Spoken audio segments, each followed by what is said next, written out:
ఇంత జరిగినా కూడా ఒకవైపున చట్టాన్ని ఉల్లంఘించింది పోలీసులే, ఒకవైపున చట్టాన్ని అపహాస్యం చేసింది పోలీసులే, మరోవైపున పోలీసులే వీరిని అబాసుపాలు చేస్తూ వీరి కుటుంబ గౌరవాన్ని మంట కలుపుతూ ఒకవైపున చేయకూడని పనులన్నీ పోలీసులు చేసి ఆ తర్వాత వీరి మీద ముద్ర వేస్తా ఉన్నారు. వాళ్ళు చేసిన పనిని జస్టిఫై చేసుకునే దానికోసం ఈ పిల్లల మీద వీళ్ళు ముద్ర వేస్తా ఉన్నారు.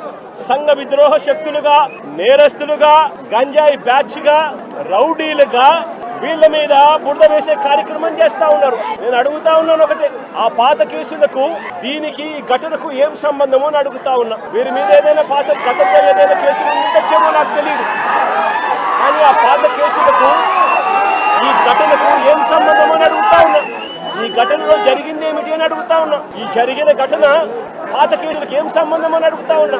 ఈ ఘటనలో ఏకంగా దౌర్జన్యంగా వాళ్ళ ఇళ్లకు తీసుకొని పోయి వాళ్ళ ఇళ్లలో నుంచి వాళ్ళని లాక్కొని వచ్చి వాళ్ళని దారుణంగా కొట్టి రోడ్డు మీద కూడా కొట్టి షేమింగ్ చేసి వాళ్ళని ఇంత దారుణంగా చేస్తా ఉన్నారు.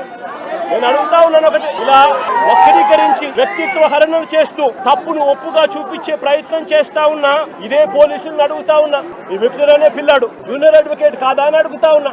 రాకేష్ చెల్లెలు ఈ పాప ఇంజనీర్, రాకేష్ కూడా పాలిటెక్నిక్ మెకానికల్ చదివినాడు. అంటే వీళ్ళ కుటుంబాలు చదువుకున్న కుటుంబాల్లో నుంచి వచ్చిన వాళ్ళు మరి ఇలాంటి వాళ్ళ పరువును తీస్తూ నడి రోడ్డు మీద వాళ్ళను కొట్టడం అన్నది, వాళ్ళను పబ్లిక్ షేమింగ్ చేయడం అన్నది ధర్మమేనా అని అడుగుతా ఉన్నా. నిజంగానే పోలీసులు చెప్తాన్నట్టుగానే వీళ్ళు ఇంతటి దారుణమైన బ్యాక్గ్రౌండే కనుక వీళ్ళకు ఉండింటే, పోలీసులు చెప్తా ఉన్న మాటలు వాస్తవమే అయ్యుంటే, నేను ఒక క్వశ్చన్ సూటుగా అడుగుతా ఉన్నా.